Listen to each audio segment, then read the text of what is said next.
Bismillahirrahmanirrahim. Assalamualaikum warahmatullahi wabarakatuh. Nama saya Ismi Arifah dengan NPM 1910 6310 80081. Saya akan menjelaskan laporan observasi menulis dengan judul Metode Pembelajaran Menulis Kalimat Non-Fiksi dengan aplikasi Quizizz secara daring pada siswa kelas 5 MI Al Zaitun. Laporan ini dibuat untuk memenuhi salah satu tugas mata kuliah pembelajaran menulis yang diampu oleh Ibu Sutri, SPD MPD. Pendahuluan. Kegiatan belajar mengajar adalah sebuah jembatan bagi peserta didik agar dapat terus mengembangkan dirinya. Melalui kegiatan belajar mengajar pula, peserta didik sadar tentang fungsi dari ilmu yang ditempatnya dan mampu menerapkan ilmu tersebut dalam kehidupan bermasyarakat. Adapun perkembangan yang dimaksud meliputi aspek afektif, kognitif, dan psikomotorik. Peserta didik pula dituntut agar mampu menyeimbangkan ketiga aspek tersebut dan mampu menyerap materi dengan baik.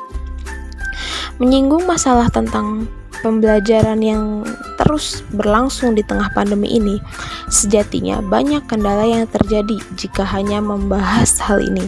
Terlebih karena siswa dituntut untuk belajar mandiri dari rumah, sehingga meminimalisasi interaksi antara pengajar dan peserta didik. Hal ini tentunya bukan masalah sepele, karena pembelajaran yang terus dilangsungkan ini sangat jauh berbeda dari pembelajaran-pembelajaran sebelumnya, dan siswa harus membiasakan diri karenanya. Selanjutnya, tujuan dari penelitian ini adalah sebagai berikut. Dapat disimpulkan, pertama, untuk memahami tentang keterampilan menulis. Yang kedua, mengetahui tentang pembelajaran kalimat non-fiksi. Dan yang ketiga, mengetahui macam-macam kalimat non-fiksi dan teknik pengajarannya. Selanjutnya, manfaat penelitian. Dari hasil penelitian, maka dapat disimpulkan bahwa manfaat penelitian ini adalah sebagai berikut. Yang pertama, memperoleh informasi tentang bagaimana MI Al Zaitun melangsungkan pembelajaran menulis. Yang kedua, dapat mengetahui bagaimana penerapan aplikasi Quizizz dalam pembelajaran kalimat non-fiksi. Dan yang ketiga, dapat mengetahui hubungan, metode, dan tingkat pemahaman yang diperoleh oleh peserta didik. Itu pembelajaran menulis. Pembelajaran menulis seperti yang kita ketahui merupakan 4 dari keterampilan berbahasa yang harus dipelajari oleh siswa. Keterampilan ini tidak selalu mudah untuk dilakukan, diperlukan proses belajar dan latihan untuk terus mengasah bakat dan keterampilan menulis yang sudah ada. Dengan berdasarkan pada betapa pentingnya keterampilan menulis, para ahli banyak mencoba mendefinisikan keterampilan kegiatan menulis ini sesuai dengan pendapatnya masing-masing. Pendapat dari Zuhairi, menulis merupakan suatu keterampilan yang dapat dibina dan dialihkan dan dilatihkan. Hal ini senada dengan apa yang diungkapkan oleh Ebo, bahwa setiap orang bisa menulis. Artinya, kegiatan menulis itu dapat dilakukan oleh setiap orang dengan cara dibina dan dilatihkan. Mengenai pengertian menulis, Pranoto berpendapat bahwa menulis berarti menuangkan buah pikiran ke dalam bentuk tulisan atau menceritakan sesuatu kepada orang lain melalui tulisan. Menulis juga dapat diartikan sebagai ungkapan atau ekspresi perasaan yang dapat dituangkan dalam bentuk tulisan. Dengan kata lain, melalui proses menulis, kita dapat berkomunikasi secara tidak langsung. Dalam komunikasi tertulis, terdapat unsur-unsur yang terlibat. Unsur-unsur yang terlibat dalam menulis yang lain antara lain adalah: pertama, menulis sebagai penyampai pesan. Yang kedua, pesan pesan atau isi tulisan, yang ketiga saluran atau medium tulisan, dan yang terakhir pembaca sebagai penerima pesan. Pada hakikatnya, menyatakan bahwa menulis adalah keseluruhan rangkaian kegiatan seseorang dalam mengungkapkan gagasan dan menyampaikan melalui bahasa tulis kepada pembaca. Seperti itu. Dibahas kali ini adalah kalimat non-fiksi. Pengertian karangan non-fiksi secara umum adalah sebuah karya yang bersifat informatif, yang biasanya berupa cerita, yang pengarangnya dengan iktikat baik bertanggung jawab atas kebenaran atau akurasi dari peristiwa, orang, dan informasi yang coba disajikan olehnya. Sedangkan menurut para ahli, Aceng Hasani berpendapat karangan non-fiksi ini adalah karangan yang berupa data dan fakta, jadi tak ada unsur imajinasi pengarang.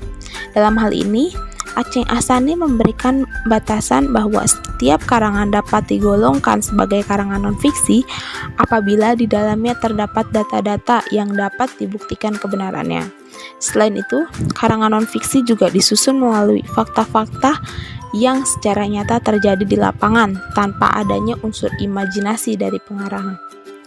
Sedangkan Yeti Mulyati berpendapat bahwa karangan non-fiksi adalah tulisan yang disusun berdasarkan kenyataan.